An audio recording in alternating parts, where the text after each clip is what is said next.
Well, good evening, friends. Welcome to you on Rajiv stock motivation. इस particular videos के अंदर में हम NIIT लिमिटेड के ऊपर चर्चा करेंगे, जहां पे एक दिन में 13% से भी ज़्यादा की रिटर्न दिखाई पड़ी इंट्राडे बेसिस के ऊपर। तो ऐसा पर्टिकुलरली क्या हुआ था इस स्टॉक में जो इस टाइप की सिचुएशन, इस टाइप की स्टेलर रिटर्न दिखाई पड़ी है। देख सकते हैं stock jumps up more than 13% after acquiring a stake in a US based consultant group. तो जहाँ पे 12 दिखा रहा है, बट एंड देखिए, एंड जो हुई थी वहाँ पे 13 से भी ऊपर था। तो 12% से ऊपर की जंप दिखाई पड़ रही है, क्योंकि US based consulting group acquire a stake in US based consulting group. तो कंसल्टिंग ग्रुप के अंदर में एक्वायर किया है NIIT ने, तो काफ़ी अच्छी खबर है NIIT लिमिटेड के अंदर। National Stock Exchange shares were trading a piece, and the company on Saturday announced that it has acquired 100% membership interest in St. Charles Consulting Group। तो ये कंसल्टिंग ग्रुप का नाम है सेंट चार्ल्स कंसल्टिंग ग्रुप। कितने amount में ये deal हुई है देख लीजिए। इंडियन करेंसी के हिसाब से अगर देखें तो अबाउट 192 करोड़ 192 करोड़ के लगभग जो डील है उसमें हुई है, सब्जेक्ट टू सर्टन एडजस्टमेंट्स।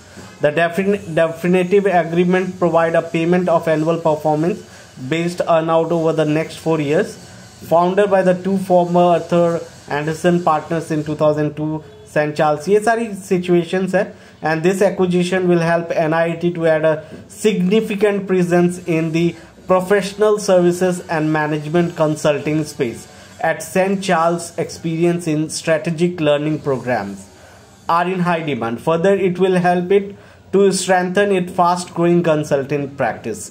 तो ये सारी situations कमाल की रही हैं इस पर्टिकुलर स्टॉक के अंदर। जो एक्वाजिशन जो हुआ है, इन्होंने एक्वायर जो किया है US कंसल्टिंग फर्म्स को, तो यहाँ से काफ़ी फ़ायदा मिला है। पर्टिकुलरली इंट्राडे बेसिस पे ये स्टॉक तो चमक के निकली है, स्टॉक में कमाल की चमक दिखाई पड़ रही है। मार्केट कैपिटलाइजेशन उतनी ज़्यादा नहीं है, स्मॉल कैप कंपनी है, 4456 करोड़ की market capitalisation. Return and equity, book value और डिविडेंड यील्ड भी शानदार हैं। साथ ही साथ प्रॉफिट के ऊपर नज़र डालें तो प्रॉफिट कंसिस्टेंट बनी हुई है स्टॉक के अंदर। ऐसी पर्टिकुलर कोई भी क्वार्टर नहीं है जहाँ पे टिपिकल डिप दिखाई पड़ रहा है प्रॉफिट के अंदर। थोड़ी बहुत इधर उधर होती है, बट लेवल मेंटेन करके चला है इन्होंने। लेवल मेंटेन्ड है प्रॉफिट के अंदर, जो कि सितंबर क्वार्टर्स में 39.56 लगभग 40 करोड़ की प्रॉफिट बना के रखी है कंपनी ने। बाकी अगर डिविडेंड यील्ड भी अच्छी खासी देती है कंपनी, डिविडेंड भी अच्छी देती है, ऐसा नहीं है कि डिविडेंड खराब देती है, डिविडेंड भी अच्छी खासी देती है company. Return on capital employed 16.5% की दिखाई पड़ रही है। Return on capital employed, return on equity दिखाई पड़ रही है 13.4 करोड़ की। काफ़ी अच्छी return on equity, return on capital employed दिखाई पड़ रही है। बाकी अगर नज़र डालें हम लोग स्टॉक के ग्राफ के ऊपर, वॉल्यूम और प्राइस के ग्राफ के ऊपर, अगर हम लोग नज़र डालें वॉल्यूम और प्राइस के ग्राफ के ऊपर, तो सिचुएशंस जो है डाउन थी। अभी थोड़ी बहुत इंट्राडे बेसिस पे जो हलचल हुई है उससे स्टॉक में अप मूवमेंट देखने को मिला है थोड़ा, बट लास्ट 6 मंथ से डाउन ही ऐसी लग रही। कुछ सिचुएशंस के अंदर में डिक्लाइन दिखाई पड़ रही थी। बाकी अगर सेल्स के नंबर पे नज़र डालें तो 392 करोड़, तो लगभग ऑन एन एवरेज क्वार्टर्स के मैच के हिसाब से मैच करती है यहाँ पे सेल्स नंबर 392 करोड़। यहाँ पे एक्सपेंसेस भी बढ़े हैं थोड़े से, बस मार्जिनली।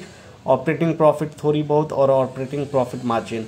यहाँ प्रॉफिट बिफोर टैक्स के ऊपर नज़र डालें तो प्रॉफिट बिफोर टैक्स हो गई है 51 करोड़, लास्ट क्वार्टर के अंदर 59, 57। तो यहाँ प्रॉफिट के अंदर में डिक्लाइन दिखाई पड़ रही है। नेट प्रॉफिट के अंदर में थोड़ी बहुत नहीं, कंपैरेटिवली अच्छी खासी डिक्लाइन दिखाई पड़ रही है स्टॉक के अंदर।